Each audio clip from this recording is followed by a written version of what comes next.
Ambassador, thank you for joining us. We heard some pretty stunning news the other day that you had been the subject of a murder for hire plot by some operatives from Iran. And I know you've done this a few times before because a lot of people have been asking you these same questions the last few days, but could you tell us what this is all about?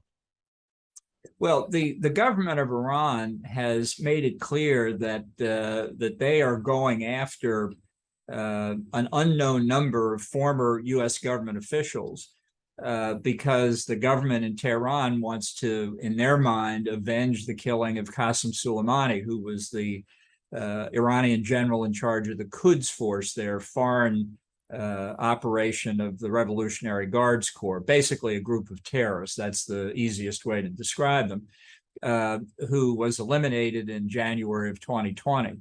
I apparently am among the group that they're trying to exact revenge on. But this is also part of a larger effort by Iran to intimidate American citizens who have viewpoints that are critical of the government of Iran. And it's unprecedented, in my view, the number of Americans that Iran is trying to kill on American soil. So I first learned about this from the FBI in the spring of 2020. There's a procedure they have called the duty to warn, where they tell Americans who are threatened by foreign agents of some kind or another to give them at least a general idea. And during the course of 2020 and then 2021, I kept getting more warnings that were increasingly specific and increasingly threatening until just before Thanksgiving of last year, at a rather large gathering at the FBI headquarters, I said, well, look, if it's as severe as you seem to think, would it be appropriate to ask that the Secret Service get involved, which indeed was decided on, and I've had Secret Service protection since then. So my knowledge of this certainly has been growing over the past couple of years, although I did not see everything in the charging document that was just released on Tuesday. Ambassador, so you left your job, you left office in 2019, around, I think it was around correct. September 11th or 10th or September something the 10th. I remember it well. Yeah, yeah, we do too. It's funny because the very next day you and I were supposed to talk in your capacity, but of course that happened and our interview didn't happen, but at any rate. Better late than never. Yeah, so did anybody say anything to you about any concerns at that time as you were leaving, or did this not come up until later? From my perspective, it came up later. You know, the day I resigned, the president cut off my Secret Service protection immediately. Traditionally, there's been some period after a national security advisor leaves office, 3 months, could vary from the circumstances. My time was about 2 hours, but as I say, as I received these warnings from the FBI over time, the specificity of the threat obviously became clearer, and the question of whether some protection should be afforded returned. Well, you have been in this business for a long time, and very, very little, I'm sure, surprises you. You have seen and some very ugly things that take place in the political world and certainly in the intelligence and military world. But I'm curious to know, you as a man, you as a human being, as a person, when you heard essentially them say, these people are trying to kill you, did that surprise you? How did that make you feel? Well, it didn't surprise me. I have a pretty low opinion of the regime in Iran, and I think they're capable of nearly anything, and they're simply demonstrating it. So, I mean, I do think from the point of view of the general public in the U.S., I'm happy to see all this information in the charging documents made public, because I hope it helps people understand the nature of the regime, the nature of the threat we see from Iran, and why it is so serious, and why, specifically on the point of the Iran nuclear deal, people should understand that whatever commitments the government in Tehran makes, they're absolutely worthless. And when you look at what you said earlier, you said that there are a number of people that they're after. And I do remember not long after General Soleimani's killing, I think the Iranian government tried to get Interpol involved with red notices. And I think there are dozens of Americans that they were supposedly trying to get arrested. Um, to your knowledge, are there, well, we know that Secretary of State Mike Pompeo was another high-ranking U.S. government official. Were there any other high-ranking folks that they were after at that time or now, to your knowledge? Well, I've certainly heard reports, and I do have some knowledge. I don't think it's for me really to put names out there in the public record. I think some people may be doing it already, and of course that's up to them.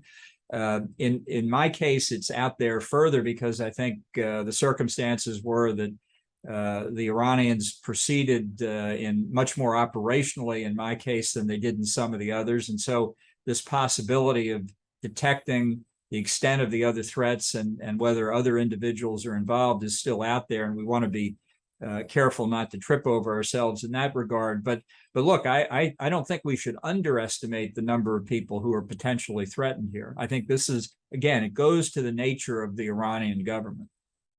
So the threat to these other people is, do you have a ballpark idea of how many other people they may be after?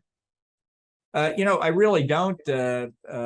Any kind of operation involving something like what happened to Soleimani isn't done by a few people, and it isn't done in a couple of days' time. It's a complex operation.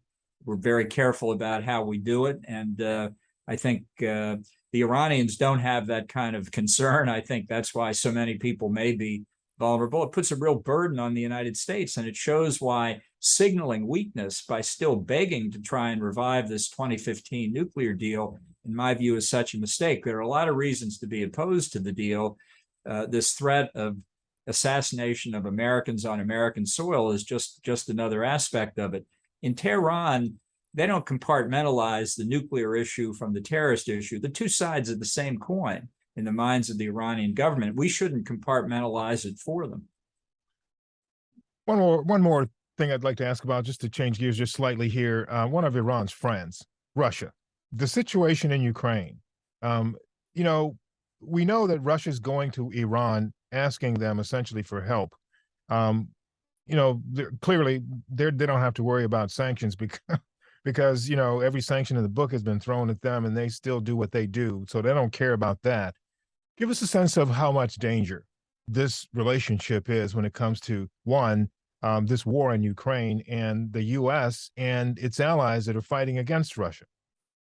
Well, I think there's been for several years now a growing closeness between Russia and Iran. I think I would say the same between Iran and China and between Russia and China. So you have a new axis being formed here, and the Russian purchase of Iranian drones for use in Ukraine is an example of it. Another is a Russian satellite that's been sold to Iran, but apparently will be used over Ukraine first before it's delivered to Iran. So there's a lot of cooperation of both major oil and gas producers. They have that in common, and I think try and work together rather than compete against each other. And I think we should be concerned about it. These threats are in different parts of the globe, Russia in Europe, Iran for now in the Middle East. But this kind of cooperation can extend worldwide and threaten friends and allies of ours in many parts of the world. And my very last question, we've talked about Russia, China, Taiwan, Ukraine, and certainly Iran and this heinous assassination plot. Just put into context for us, if you will, the threat, the international threat, the danger that the U.S. faces right now. Well, I think many Americans at the end of the Cold War, with the dissolution of the Soviet Union, thought that we had passed beyond the end of history and that we had a peace dividend, we could cut our defense budget. We got a wake-up call on 9/11 and that terrorist attack, a huge tragedy, but today people have begun to forget that as well. The reality is we face threats around the world on many fronts, from the strategic level, the nuclear threat of China and Russia, proliferation of nuclear weapons by Iran, North Korea, and others, the continuing threat of international terrorism. The world is actually now, post-Cold War, a much more complex and dangerous in different ways than the kind of nuclear standoff we had with the Soviet Union. We have not adapted enough, and we don't have enough capability to withstand all of these threats occurring simultaneously in multiple parts of the globe. And that is the biggest risk to us. It's not just Russia here or just China here. It's all of it happening together. And I think they know that too. And that's something that should be a much greater concern to us. Yeah, I'm sure you'll remember CIA Director Jim Woolsey said at the time, we've slain a large dragon after the Cold War, but we've also created a dangerous variety of poisonous snakes out there in the place of it. And I guess we're dealing with that right now, right?